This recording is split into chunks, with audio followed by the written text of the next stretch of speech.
First of all, thanks to organizers, and thanks to Ede especially, and the whole team, because you are doing a great job, and I'm really looking forward to have the book in hands edited by Zoli, because it will be a great book, nice topics. I really like it. I was afraid, how can I write so many characters for the chapter, and I'm over the limit now, and still not finished, unfortunately. Okay, my presentation, and the topic of my presentation is, of course, tax law. And it's, in fact, a part of this chapter for the book. Some part that is dealing with the benefits of tax harmonization or benefits of tax sovereignty of EU member states. And it's, of course, prepared from the perspectives of the Czech Republic. But I'm starting very generally from the theoretical point of view. What is, in fact, the tax law and the position of tax law in law generally? Because we all know that we need taxes, because we need taxes to finance whatever. In fact, still there is state budget, local self-government budgets, and they need money. Maybe we are using taxes also to regulate some behavior or stimulate some behavior. The government officially states increasing taxes on tobacco and alcohol and spirits and wine and beer, that the purpose is to regulate that bad behavior, to force people stop smoking and stop drinking. It's not true at all, because they need money, and one of our former Minister of Finances once said that the best taxpayer is the one who is still smoking, drinking alcohol, and he dies before he's retired. So hopefully I'm not the best taxpayer. I don't want to be the best taxpayer. But what I wanted to mention here is what is tax law, and how the tax law is perceived in Europe. Because in many countries, mostly in Western Europe, tax law is simply a branch of law, strong branch of law. You can study LLM. Adam is a beautiful example how to study LLM in Tilburg. There is no discussion in Netherlands that tax law is a branch of law. But in Central Europe, Eastern Europe, including Hungary, including Czech Republic, tax law is still a part of financial law. So before I'm retired, my task is not to be that, but to have a specific and independent branch of law in the Czech Republic. Every branch of law is in some way more or less harmonized, and it's applicable also to tax law.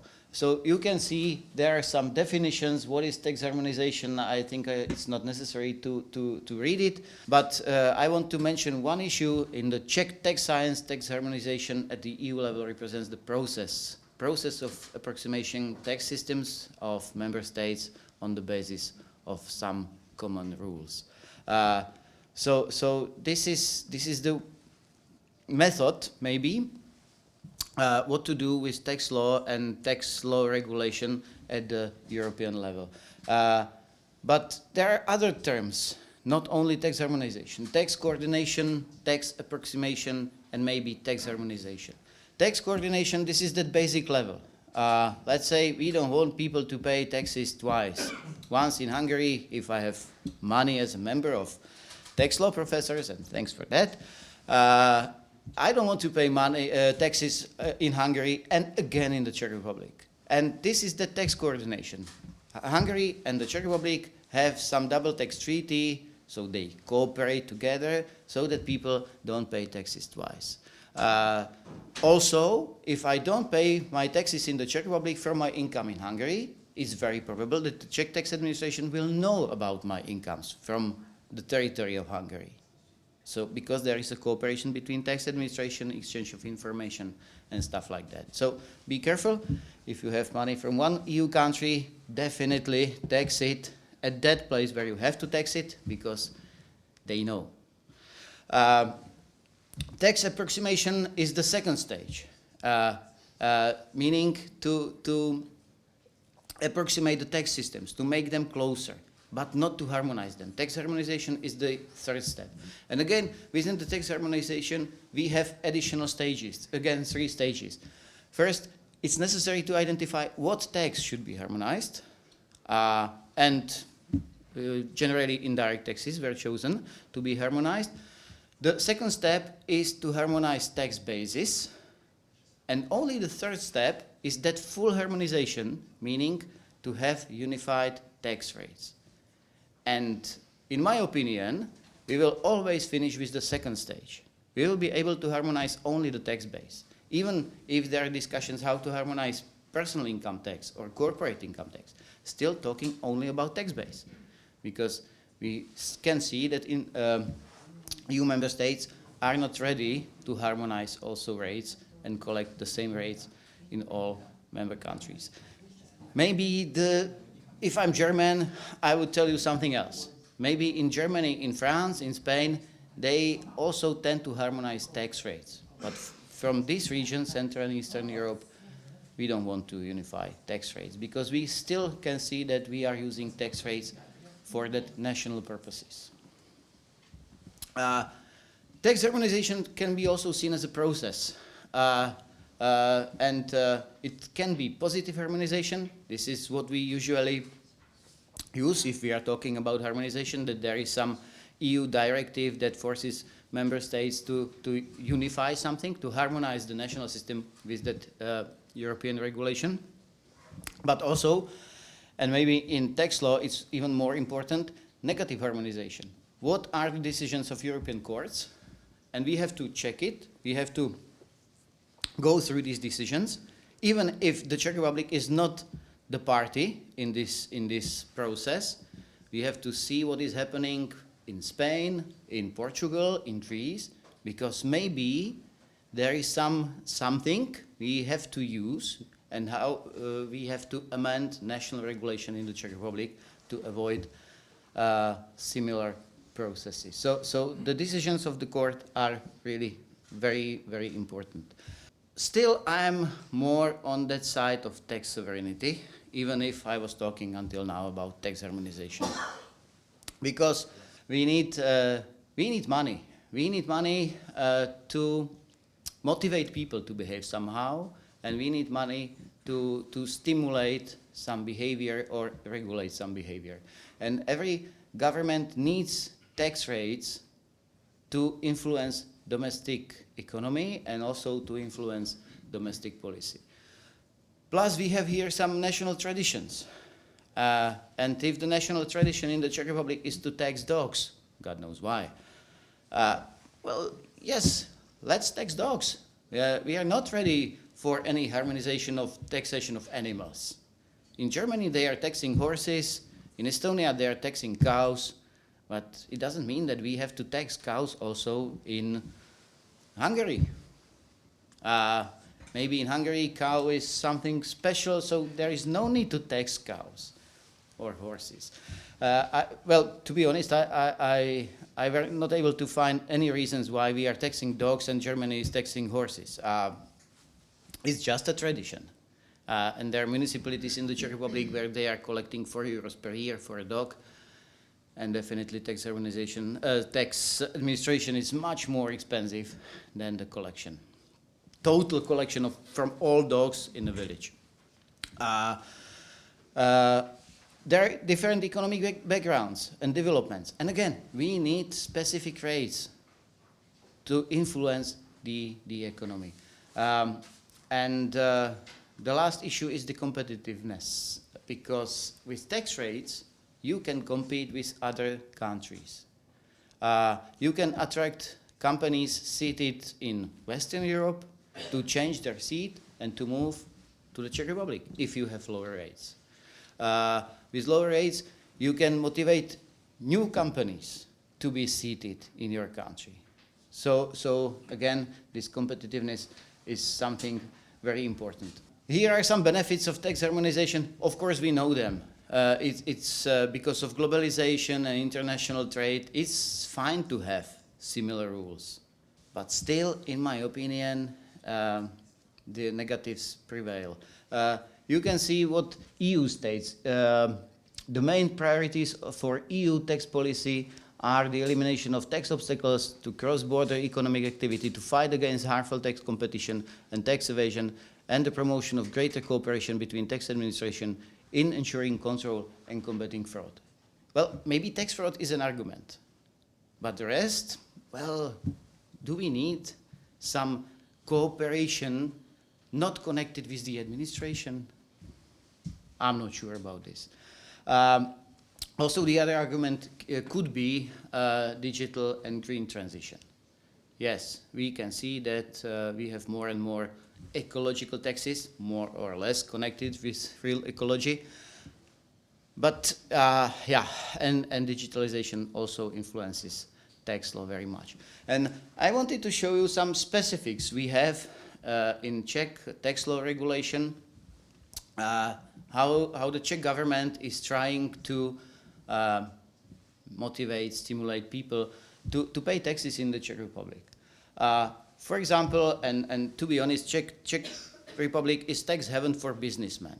I mean, if you have the income up to 2 million Czech crowns, and 1 euro is approximately 25 Czech crowns, you pay lump sum tax. Make it easier. If it's up to 1 million Czech crown, what is 40,000 euro? Well, small businessman with income, looks good. You can pay lump sum tax. And lump sum tax per month is 4 euros only. That's it. You just announce that to tax office at the beginning of the year, I want to pay lump sum tax because I expect my incomes up to 40,000 euros. I will pay you 4 euros per month. This is not a joke. This is serious. And that's why we have 1.2 million people who are self-employed. Out of 6 million people who are able to work, who are economically active, 1.2 million is self-employed because of this tax regulation. All sportsmen in the Czech Republic are self-employed. If you play football, ice hockey, basketball, you are self-employed. And you pay this 4 euros per month. We have relatively low tax rate, personal income tax rate. Basic level is 15% and then 23% for those who are earning a lot, meaning at the moment 4 times more in a month than the average salary. What is definitely not professor at the university. So still 15%. We have a lot of tax benefits for low-income subjects because everybody has a basic tax relief of 1,200 euros per year, for example. We cancelled inheritance tax. We cancelled gift tax. We cancelled also tax on property transfers. Nothing. Well, they say because of COVID we cancelled property transfer tax, but I can't see any connections to COVID, to be honest. So it was again the political decision. We have a lot of social exemptions from taxation. We don't tax pensions, for example. We don't tax alimony payments, social benefits, scholarships, and so on. We have a lot of tax allowances to motivate people to have children, to have private life insurance, pension insurance, to give charitable gifts, specifically political parties. If you give to political parties, the best charity you can do. And also you can see a lot of tax reliefs. So this is the national policy, not tax policy, but general social policy that is somehow copied in tax rules. For corporate income tax, at the moment the rate is 19%. It will be 21 probably, very probably next year, depending on the voting in the parliament because of economic crisis and the government needs more money. But also we have additional taxes. I would say all are windfall taxes. Well, windfall tax is now a term that is very often used, but generally it's any surcharge on the regular corporate income tax. So we are taxing specifically incomes from electricity, from solar radiation. We have, or we will have very soon, this extraordinary tax on unexpected profits. Okay, sorry, we do have it, and we will also apply that new international one. We have a tax on gamblings. In case of property, Czech immovable property is the lowest in the world. I pay for my house and garden altogether less than 40 euros per year. Seeing the advertisements around, the value is some 600,000 euros, and I pay 40 euros only. So this is really tax heaven. So as I said, transfer taxes cancelled. So very low property taxes, because the Czech government believes that if you once paid the income tax, you shouldn't pay additional tax from what you bought, because then you can tax cars. Okay, we do yachts, also food. Why not to pay extra tax on very specific food? Still some issues. The next slide was about excise taxes. Yep, here we go. We have two additional excise taxes, tax on rough tobacco and heated tobacco. And very probably we will have the highest taxes on heated tobacco in Europe in the next year. And here are some conclusions, still not the bell, it's fine.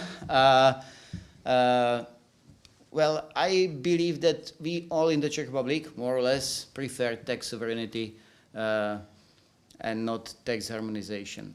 I wanted to point out also one issue, what is the differences in definitions of direct and indirect taxes. Taxes on motor vehicles in all our countries in Central and Eastern Europe are in the group of direct taxes. But for EU, it's indirect tax.